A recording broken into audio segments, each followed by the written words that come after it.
नमस्कार मित्रों, मैं विनोद कुमार ओझा संस्कृत सुधा चैनल पर आपका हार्दिक स्वागत करता हूं। मित्रों, आज हम लोग प्रत्यय के अंतर्गत त और तवतु प्रत्यय का प्रयोग सीखेंगे।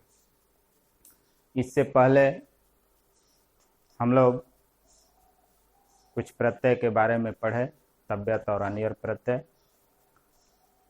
आज हम लोग त और तवतु प्रत्यय के बारे में पढ़ेंगे।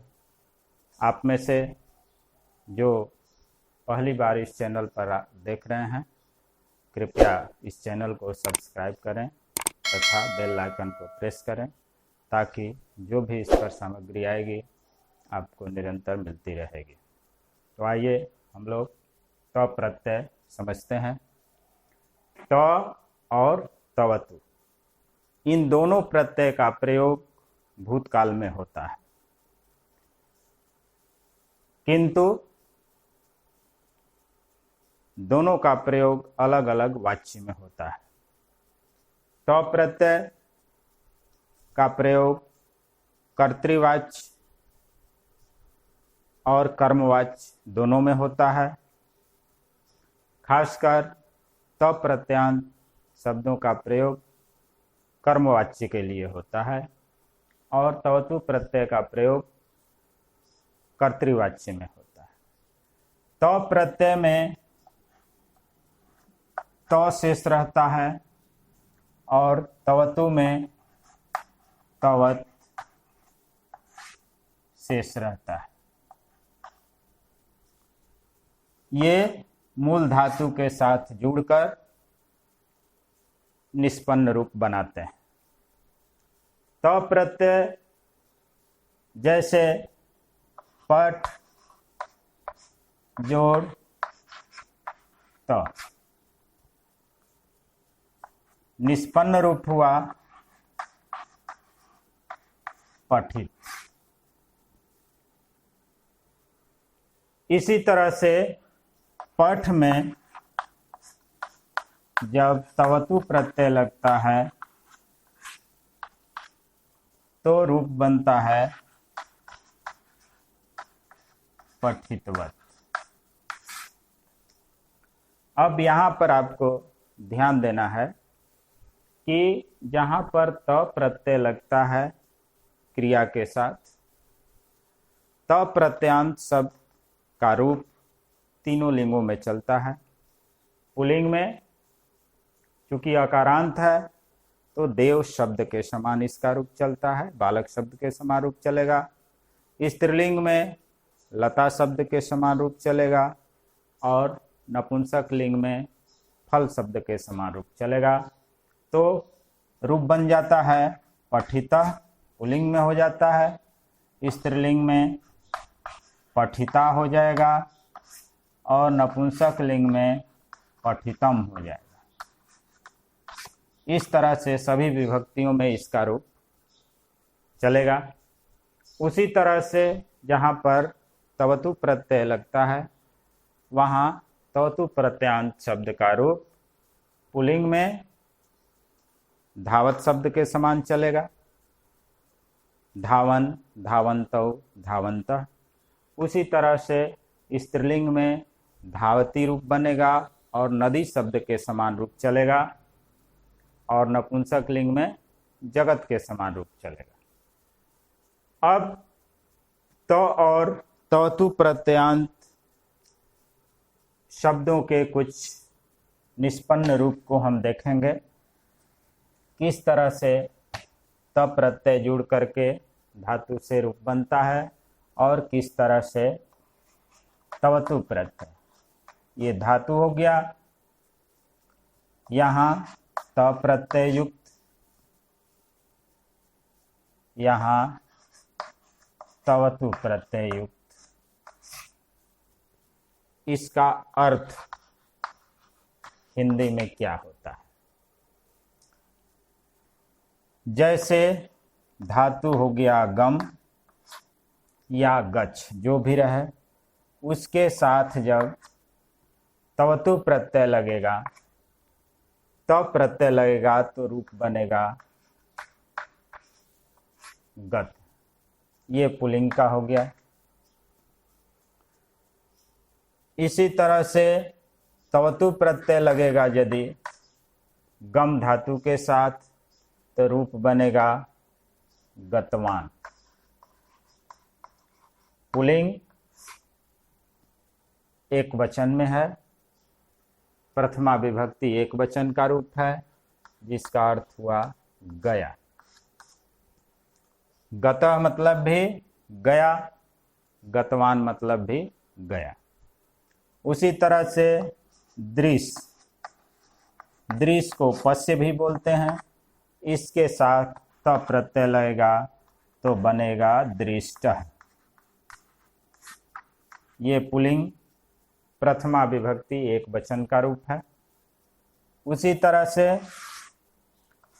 तवतु प्रत्यय लगेगा, रूप बनेगा दृष्टवान, मतलब देखा या देखा गया।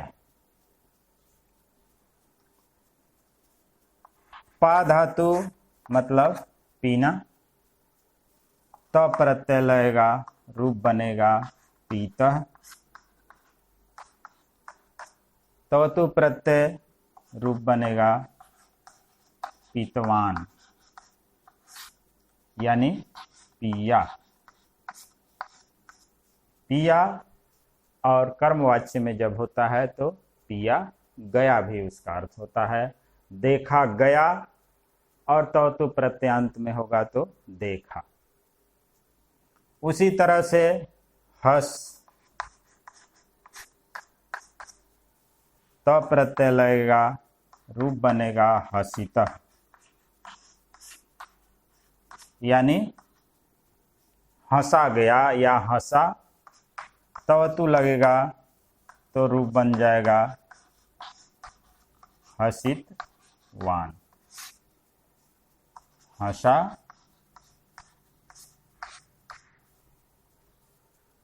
इसी तरह से कुछ और धातु को देखेंगे।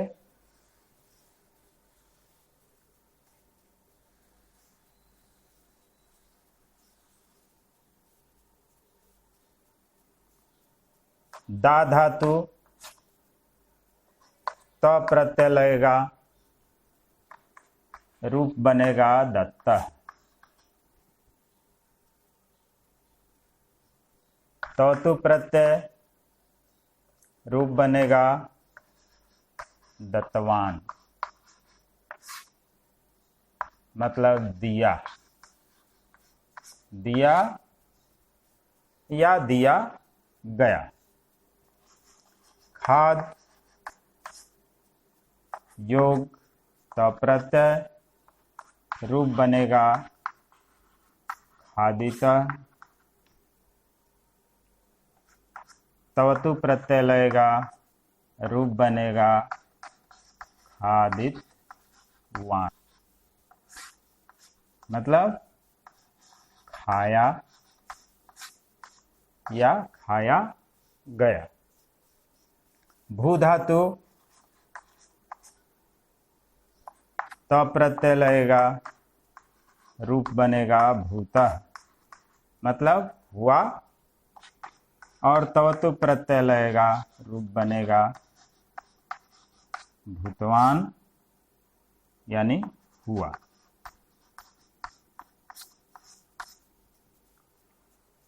उसी तरह से क्री यानी करना, त प्रत्यय लगा, रूप बनेगा कृतः। तवतु प्रत्यय लगेगा, रूप बनेगा कृतवान, यानी किया या किया गया। यही ध्यान में रखना है कि जहाँ पर त प्रत्यय लगता है वहाँ कर्तृवाच्य में कम प्रयोग होता है, कर्मवाच्य में इसका ज़्यादा प्रयोग होता है। वहाँ पर कर्मवाच्य में त प्रत्यय युक्त शब्द का प्रयोग कर्म के अनुसार होता है और तवतु प्रत्यय में कर्तृवाच्य में इसका हमेशा प्रयोग होता है और दोनों का प्रयोग भूतकाल के अर्थ में होता है। अब हम इसको वाक्य में कैसे प्रयोग करते हैं, आप कुछ उदाहरण को देखेंगे कि वाच्य परिवर्तन में भी हम इस त और तवतु प्रत्यय का प्रयोग करते हैं। भूतकाल के वाक्य को हम किस तरह से कर्तृवाच्य और कर्मवाच्य में प्रयोग करते हैं। जैसे मान लीजिए शब्द ले लीजिए पठितः।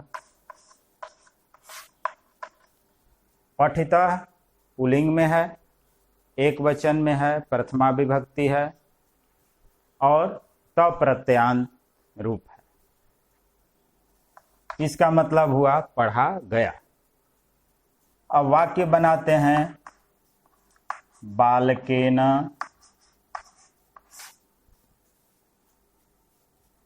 पाठः पठितः। ये हो गया कर्मवाच्य। ये कर्मवाच्य में हो गया। जब भी कर्मवाच्य में हम प्रयोग करते हैं तो कर्ता तृतीया विभक्ति में होता है, इसलिए बालकेन हो गया। पाठ पुल्लिंग है, इसलिए पठितः हो गया। यदि यहाँ पर नपुंसक लिंग होता है जैसे पुस्तकम, तो वहाँ पर पठितः न होकर के पठितम हो जाएगा। बालकेन पुस्तकम पठितम। अब इसी तरह पठितवान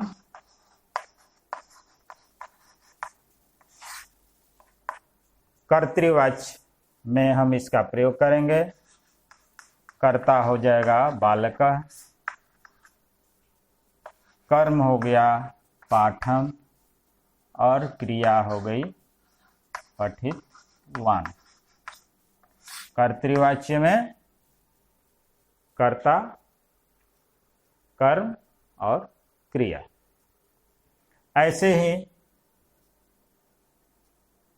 दृष्टम। दृष्टम यानी देखा गया।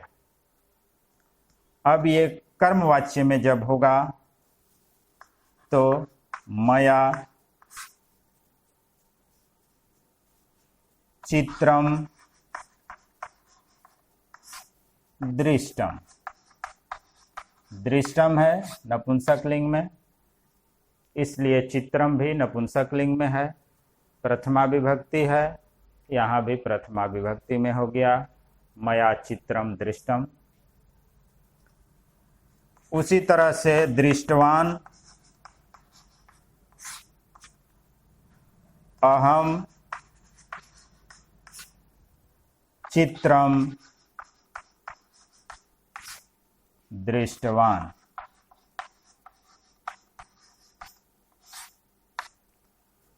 इस तरह से अब आप कर्तृवाच्य और कर्मवाच्य में किस तरह से त और तवतु प्रत्ययान्त शब्दों का प्रयोग होता है आप समझ लिए होंगे।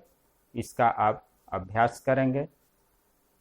बार बार कर्तृवाच्य और कर्मवाच्य में जिस तरह से शब्दों का रूप, विभक्ति और वचन का प्रयोग हुआ है उसको देखेंगे, समझ में आ जाएगा।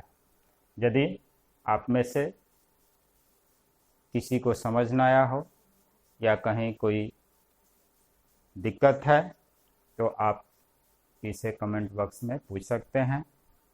और यदि आपको यह वीडियो अच्छा लगा तो आप इसे लाइक करें और अधिक से अधिक शेयर करें ताकि दूसरे भी इसको देख सकें। धन्यवाद।